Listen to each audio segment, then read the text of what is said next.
Hello Baggies fans, my name's Louis and welcome back to the Baggies Podcast. Obviously we're now available on Spotify, Apple Podcasts and YouTube, giving you the latest news, views and opinions on all three of those platforms. So it's International Week. Most of the players, I'd say a vast majority of the West Bromwich Albion players are on international duty, whether that be with senior teams or the youth teams of their respective national teams. But there are still some things to mull over. You've got to look at we're going to look at the season before and what we've done so far this season. We're also going to start having a look at what's to come. Looking at the fixtures ahead, can we get points?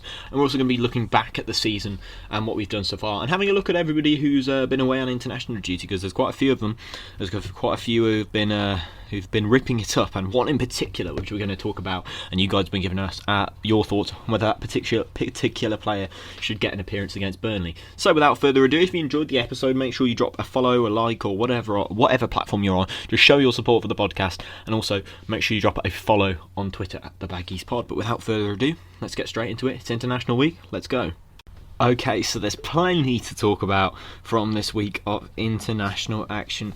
I suppose we have to start with the fantastic performance, as I sort of clued you towards in the build-up to this, with the fantastic Kamil performance, which I thought was absolutely excellent.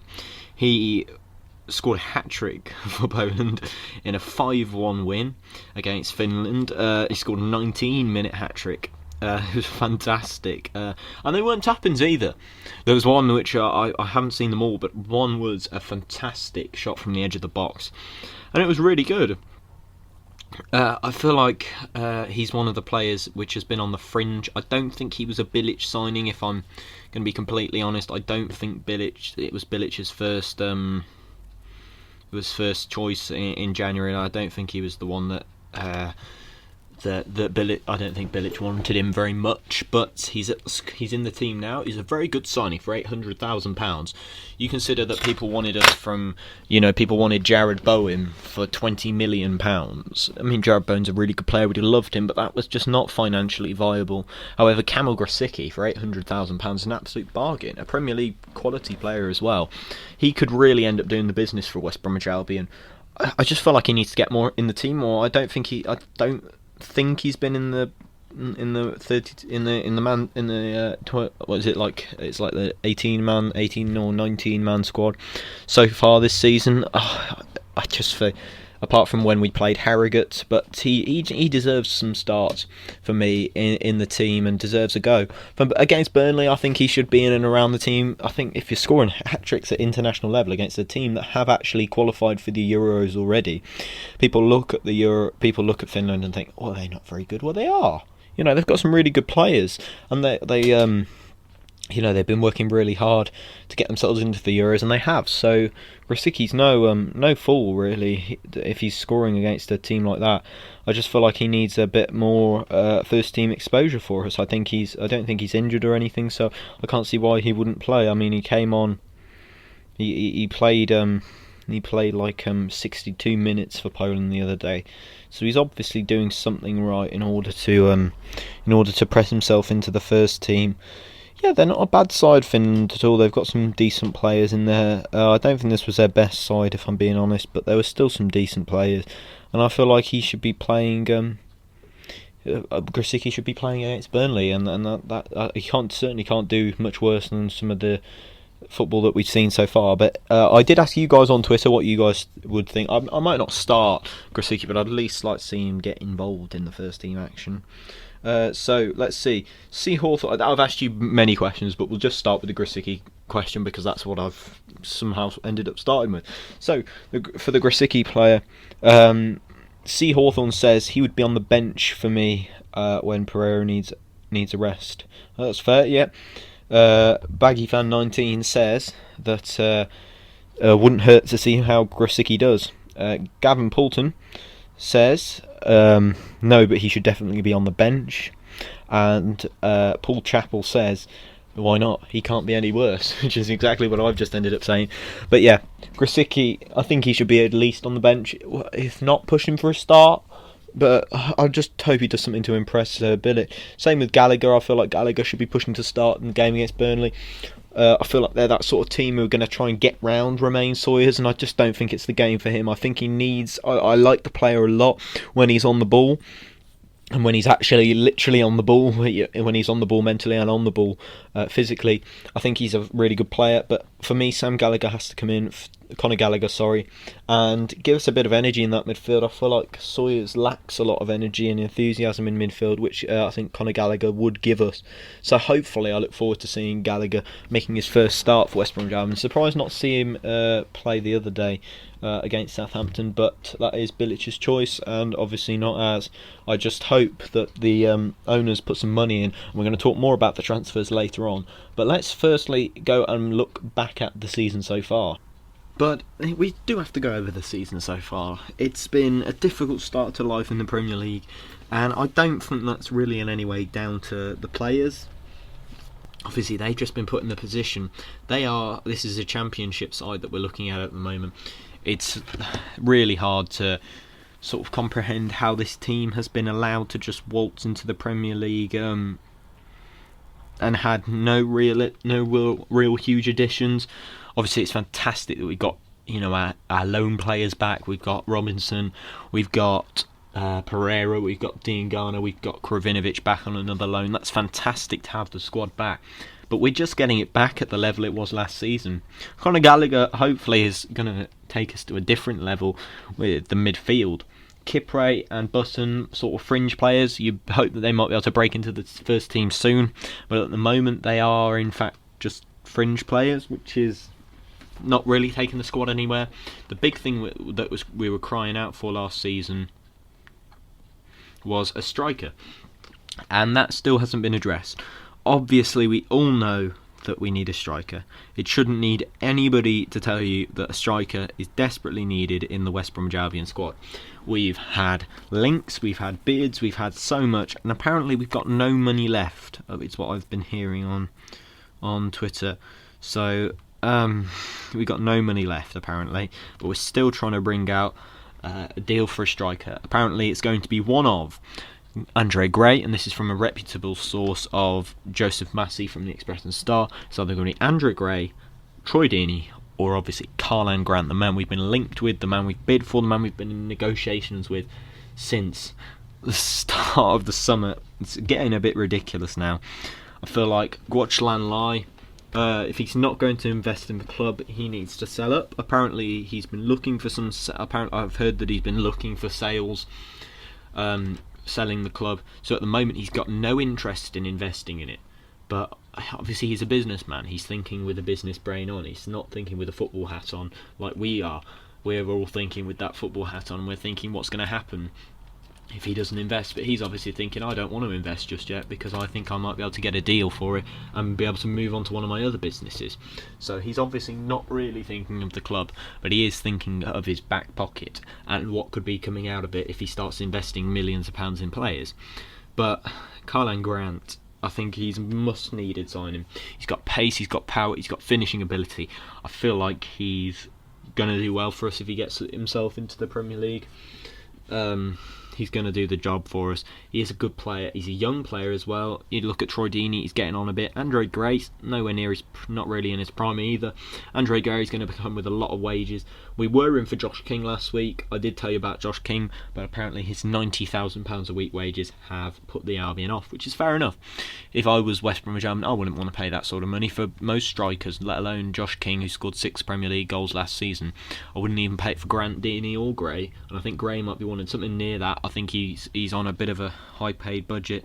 Danny Welbeck, a free agent, which has been talked about. He's been released from Watford, but he was on £100,000 a week at Watford, and he was still being paid it in the Championship, so they've released him.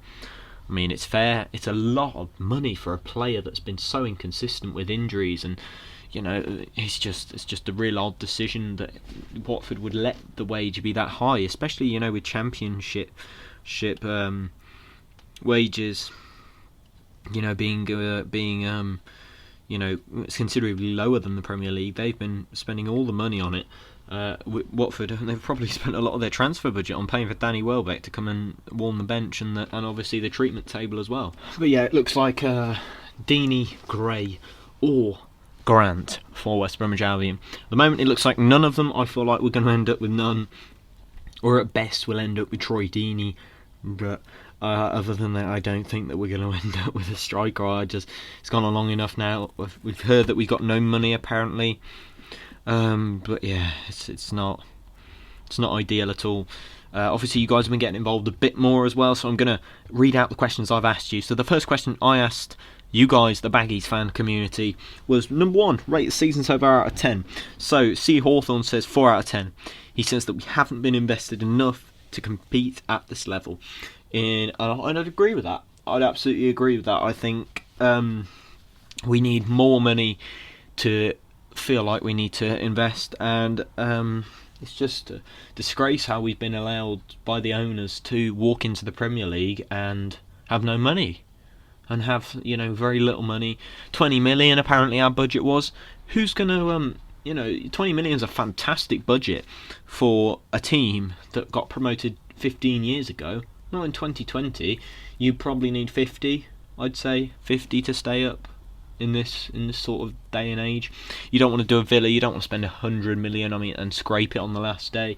You'd want 50 million to spend in the well returned area. We'll be able to get Dean Garner, we'd be able to get Pereira, a few fringe players, a fullback, a goalkeeper, and that striker that we've really needed, and that would be perfect. But the bloke doesn't want to give, unfortunately. And another answer to that question, Baggy Fan 19 would give us a 5 out of 10, and Gavin Poulton would give us a 2 out of 10, and Paul Chappell would give us a 3 out of 10. And then I asked, what was your favourite game of this season? What was the best game?